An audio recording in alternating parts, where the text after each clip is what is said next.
আসসালামু আলাইকুম এভরিওয়ান। আপনাদের ট্রাকিয়াল তন্ত্রের যে পড়াটা ছিল আমরা ওই পর্যন্ত পড়তে পেরেছিলাম, এরপরে আমরা পড়তে পারিনি কিছু কারণে। তো এখানে আমরা আজকে যেহেতু আবার এই জায়গা থেকে শুরু করছি, তো আমরা শ্বসনতন্ত্র থেকে, ঘাসফড়িংয়ের শ্বসনতন্ত্র থেকে শুরু করব। ঘাসফড়িংয়ের শ্বসনতন্ত্রকে আমরা বলি ট্রাকিয়াল তন্ত্র। কেন ট্রাকিয়াল তন্ত্র এবং শ্বসনতন্ত্রটা বলতে কি বোঝায় সেটা একটু বোঝার চেষ্টা করি। আপনি এই যে চিত্রটা দেখতে পাচ্ছেন, এই চিত্রটা হচ্ছে ঘাসফড়িংয়ের একটা পুরো শ্বসনতন্ত্রের ছবি, ঠিক আছে? তো এখানে আমি কি দেখতে পাচ্ছি, এরকম একটা নালীপথ। এই যে নালীপথটাকে আমরা বলছি শ্বাসনালী বা ট্রাকিয়া। আমরা জানি যে আমাদের যেহেতু সামনে এইচএসসি, আমরা এখন জানি শ্বাসনালী, মানুষের ক্ষেত্রেও সেটাকে ট্রাকিয়া বলা হয়, ঘাসফড়িংয়ের ক্ষেত্রেও ট্রাকিয়া বলা হয়। তাহলে আমি দেখতে পাচ্ছি কি একটা নালীপথ, এই নালীপথের দুইটা শাখা। তাহলে একটি ঘাসফড়িংয়ের যে বিশেষ শ্বসন পদ্ধতি আছে, সেই শ্বসন পদ্ধতিটি একটি নালীপথ এবং এর কতগুলো শাখা দ্বারা নিয়ন্ত্রিত। এই নালীপথ এবং এর শাখাগুলোকে একসাথে আপনি কি বলবেন, ওর শ্বসনতন্ত্র, অথবা যেহেতু এটা শ্বাসনালী বা ট্রাকিয়া দিয়ে তৈরি, এজন্য এটার নাম হবে ট্রাকিয়াল তন্ত্র, ঠিক আছে? তাহলে একটা ট্রাকিয়াল তন্ত্র সেটা ঘাসফড়িংয়ের কয়টি জিনিস দিয়ে তৈরি? ঠিক আছে, 5টি অংশ দিয়ে একটি ট্রাকিয়াল তন্ত্র তৈরি। সেটা কি? স্পাইরাকল। এই স্পাইরাকলের আমরা জানি আরো একটা নাম আছে, সেই নামটা হচ্ছে শ্বাস ছিদ্র। স্পাইরাকল বা শ্বাস ছিদ্র, এই যে অংশটা আমরা দেখতে পাচ্ছি, এই জায়গাতে বায়ু প্রবেশ করে, এই জন্য এই জায়গাটার নাম হচ্ছে স্পাইরাকল। এই স্পাইরাকলটা একটা নালীপথে উন্মুক্ত। দেখেন এই যে একটা নালীপথ, এই নালীপথটা একটা আবরণী কলায় আবৃত, আর এই নালীপথটাকে আপনি বলবেন ট্রাকিয়া বা শ্বাসনালী। আবরণী কলাকে আমরা জানি বায়োলজিতে বলা হয় এপিথেলিয়াম, ঠিক আছে?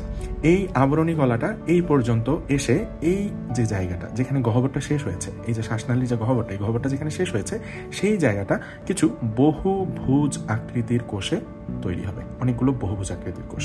এবং তারপরের যে শ্বাসনালীটা, সেই শ্বাসনালীটা কি হবে? একটা বলয়াকার পেশি। আমরা বলি কি, এই যে অংশটা, সেই অংশটাকে বলা হয় একটি বিশেষ বলয়াকার পেশি। এই বলয়াকার পেশিটার নাম হচ্ছে টিনিডিয়াম বা বলয়াকার পেশি।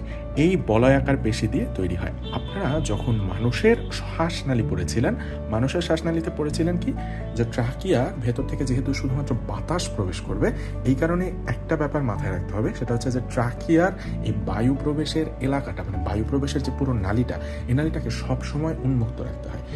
এইটাকে উন্মুক্ত রাখার জন্য এই অংশটা, পেশিগুলো পুরু হয়ে, মোটা হয়ে বলয়াকার পেশি তৈরি করে, এবং এই বলয়াকার পেশিগুলো পুরো শ্বাসনালীটাকে চুপসে যেতে দিবে না, ঠিক আছে? তাহলে টিনিডিয়ামের কাজ কি? শ্বাসনালীকে চুপসে যেতে না দেওয়া। এখান থেকে আমরা দেখতেছি যে শাখা ট্রাকিয়াটা কতগুলো ভাগে বিভক্ত হয়েছে, যে জায়গায় আমরা কিন্তু টিনিডিয়ামগুলো দেইনি, মানে এখানে কিন্তু কোনো টিনিডিয়াম থাকবে না। কেন থাকবে না? তার কারণ হচ্ছে এই জায়গাটা একদম ক্লিয়ার থাকবে। এই জায়গা থেকে বাতাসের আদান প্রদান হয়, ঠিক আছে? তো বায়ুর আদান প্রদান যদি হতে হয়, তাহলে এখান থেকে কি হতে হবে? এই জায়গায় কোনো ধরনের পুরু পেশির স্তর যদি থাকে, তাহলে বাতাস তো সেই পুরু পেশির স্তর পাস করে বা অতিক্রম করে যেতে পারবে না। এই কারণে যে জিনিসটা দেখা গেছে, সেটা হচ্ছে এইখানে কোনো ধরনের বায়ু পরিবহনের মানে জন্য, বায়ু, সকল ধরনের বায়ু পরিবহনের জন্য এই জায়গাটায় কোনো ধরনের কোনো পুরু বলয়াকার পেশি থাকবে না, ঠিক আছে? আচ্ছা, তাহলে আমরা এখন আবার একটু শুরু থেকে যদি আসি, এই যে পুরো অংশটা, এই অংশটায় আমরা 3 ধরনের কোষ দেখতে পাচ্ছি। প্রথমে দেখতে পাচ্ছি আবরণী কলা, যেটাকে আমরা বলেছি এপিথেলিয়াম। এরপরে ট্রাকিয়ার যে অংশটাকে আমরা দেখতে পাচ্ছি যে গহ্বর শেষ হয়ে গেছে, সেই জায়গায় বহুভুজ আকৃতির কোষ থাকে। এই কোষগুলো থাকার পরে যে অংশটা, সেই অংশটা যেহেতু পুরোপুরি নালীপথ এবং এই অংশটা যাতে চুপসে যেতে না পারে, সেই জন্য পুরো এলাকাটা টিনিডিয়াম নামক একটা বলয়াকার পেশি দ্বারা আবৃত। এবং পরবর্তীতে দেখলাম যে এই ট্রাকিয়া বা শাখা ট্রাকিয়া যেটা, এটা যখন পরবর্তীতে আরো কতগুলো শাখায় বিভক্ত হলো, যেগুলো দেখেন, আপনি একটা জিনিস চিন্তা করে দেখেন, ট্রাকিয়ার শাখাকে বলা হয় ট্রাকিওল। তাহলে এই প্রত্যেকটাকে আমি কি বলবো? ট্রাকিয়ার ছোট অংশ অথবা ক্ষুদ্র অংশ নাম হচ্ছে ট্রাকিওল। তো এই যে ট্রাকিওল, এই ট্রাকিওলের শেষ অংশটাই, এই অংশটা আমরা একটু কালো করে দিয়েছি। কেন কালো করে দিয়েছে? তার কারণ এখানে একটা তরল থাকে, যে তরলটা এক ধরনের রস, দেহের রস, ঘাসফড়িংয়ের। এটা যেহেতু ট্রাকিওলের ভেতরে থাকে, এই জন্য এটার নাম হবে ট্রাকিওল রস। তাহলে এই গেল হচ্ছে আমাদের ট্রাকিওল রস। তাহলে এইটাই হচ্ছে আমার পুরোটা ট্রাকিয়ার গঠন বা ট্রাকিয়ার অংশবিশেষ, ঠিক আছে? তো আর এই পুরো গঠনটাকে আমরা কি বলেছি? ট্রাকিয়াল তন্ত্র। আপনারা দেখবেন আপনাদের গ্রুপের ভেতরে আমি ছবি দিয়ে দিয়েছি, আমি আবার দিব, সমস্যা নেই। এই ছবিগুলোতে আমরা বিভিন্ন ধরনের মানে ট্রাকিয়ার যে অংশগুলো, সেই অংশগুলোর একটু একটু করে এক্সপ্লেনেশন আছে, ঠিক আছে? তাহলে হোপফুলি আপনাদের মনে পড়ে গেছে যে কোন অংশটাকে কি বলা হয়। এখন আসি আমরা ঘাস ফড়িংয়ের শ্বসন পদ্ধতি, যেটা আমার জন্য সব চাইতে গুরুত্বপূর্ণ। কেন গুরুত্বপূর্ণ? কেন পরীক্ষায় যদি আসে তাহলে আমাকে শ্বসন পদ্ধতি আসবে। তো শ্বসন পদ্ধতিটা যদি আসে, আপনাকে প্রথমত মাথায় রাখতে হবে শ্বসন পদ্ধতি আমরা জানি যে কয়টি ধাপে সংগঠিত হয়? 2টি ধাপে সংগঠিত হয়। কি কি? একটা হচ্ছে শ্বাস আপনি গ্রহণ করছেন, আর একটা হচ্ছে আপনি শ্বাস ত্যাগ করছেন। তো ঘাস ফড়িংয়ের ক্ষেত্রেও তাই, শ্বাস ও একবার গ্রহণ করবে ও একবার ত্যাগ করবে। ঠিক আছে? তো শ্বাস গ্রহণের পদ্ধতিকে আমরা বলি কি? প্রশ্বাস। আর শ্বাস ত্যাগের পদ্ধতিকে আমরা কি বলি? নিঃশ্বাস। ঠিক আছে? তাহলে এখন আমাদের জানতে হবে প্রশ্বাসটা ঘাস ফড়িং কিভাবে করে, নিঃশ্বাসটা ঘাস ফড়িং কিভাবে করে। ঠিক আছে? এখন মানুষের মতো ঘাস ফড়িংয়ের শ্বসনতন্ত্র নয়। তো ঘাস ফড়িংয়ের শ্বসনতন্ত্র না হওয়ার কারণে যে জিনিসটা আমরা দেখতে পাবো সেটা হচ্ছে ঘাস ফড়িংয়ের শ্বসন পদ্ধতিটা একটা বিশেষ শ্বসন পদ্ধতি। ঠিক আছে?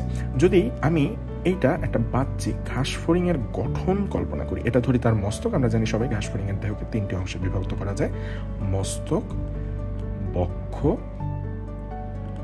আর এটা কি? উদর বা পেট। ঠিক আছে? এই ধরলাম এটা হচ্ছে ঘাস ফড়িংয়ের পেট।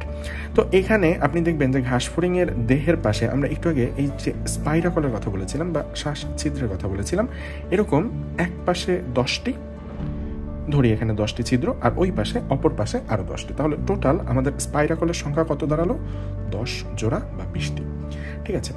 এই 10 জোড়ার ভেতরে আপনি প্রথমে একটা জিনিস মনে রাখবেন, শ্বাস গ্রহণটা আগে হবে। তার কারণ বুকের ভেতরে যদি অথবা শ্বাসনালীর ভেতরে যদি বাতাসই না থাকে তাহলে বাতাস ত্যাগ করবে কিভাবে? তাহলে প্রথমে কি হতে হবে? শ্বাস গ্রহণ, এরপরে কি হতে হবে? শ্বাস ত্যাগ।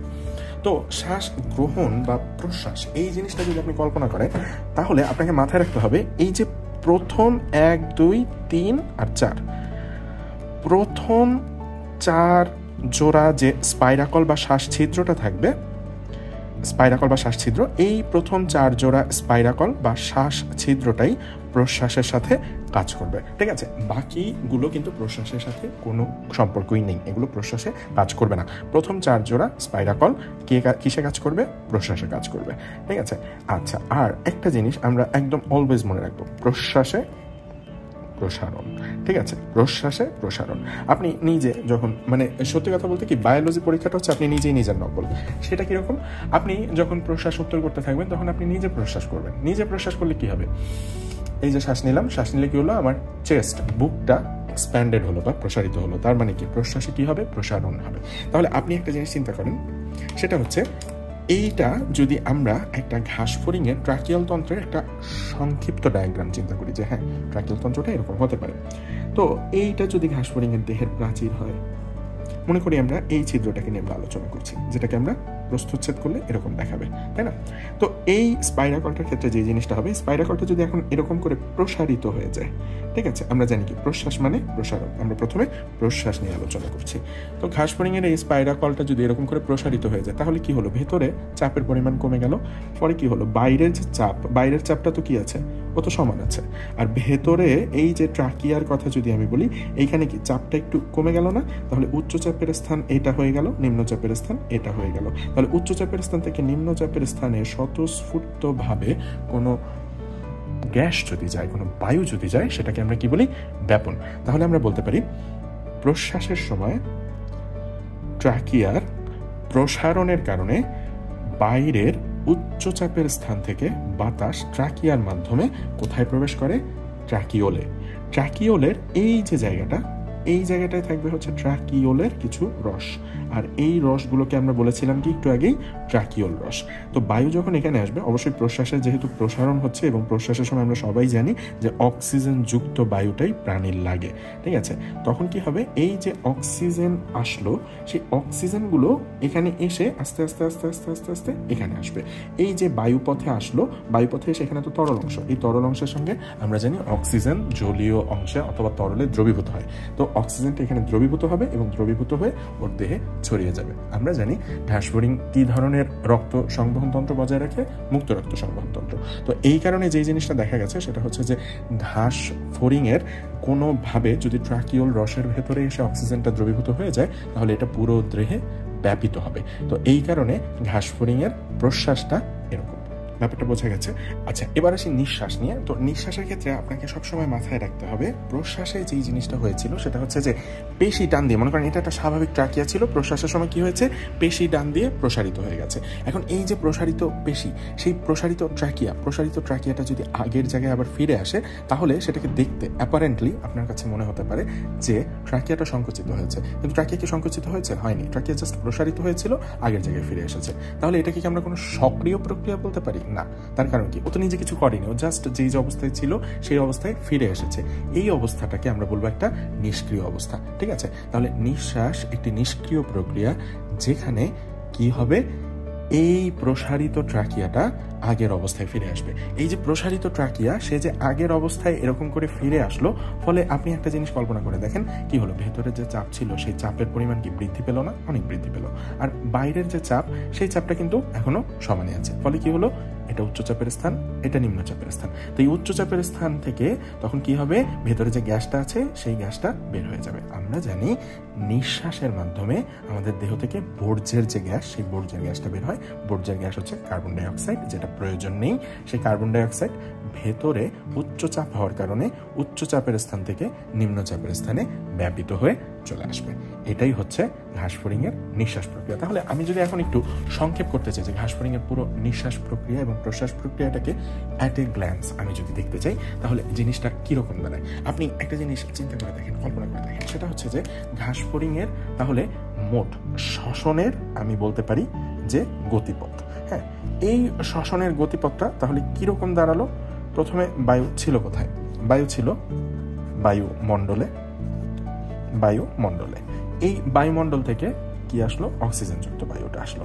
এই অক্সিজেনযুক্ত বায়ু কোথায় গেল? প্রথমে শ্বাসরন্ধ্রে। ওই যে প্রথমে কি হতে হবে? প্রশ্বাস। তো প্রশ্বাস যদি হতে হয়, তাহলে আমার দরকার প্রথম অক্সিজেন। সেই শ্বাসরন্ধ্র থেকে কোথায় গেল? ট্রাকিয়া, শ্বাসনালী বা ট্রাকিয়া। সেই ট্রাকিয়া থেকে গেল কি? ট্রাকিয়ার শাখা, বা আমি সংক্ষেপে বলতে পারি কি? ট্রাকিওল। ট্রাকিয়ার ছোট অংশকে আমরা বলি ট্রাকিওল।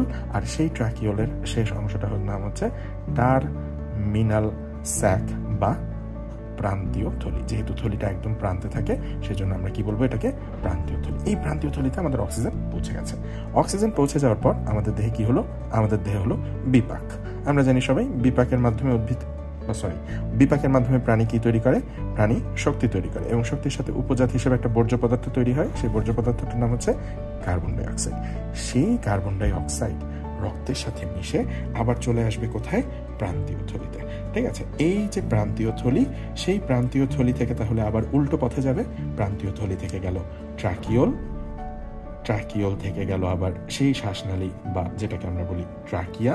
আর সেই ট্রাকিয়া দিয়ে এখানে কি হয়েছে? নিঃশ্বাস। নিঃশ্বাসের সময় আমরা জানি সংকোচন হয়, তাহলে চাপ এর কারণে ট্রাকিয়া থেকে শ্বাসরন্ধ্র হয়ে কার্বন ডাই অক্সাইড যুক্ত বায়ু কোথায় চলে যাবে? বায়ুমণ্ডল। কি যাবে? কার্বন ডাই অক্সাইড যুক্ত বায়ু।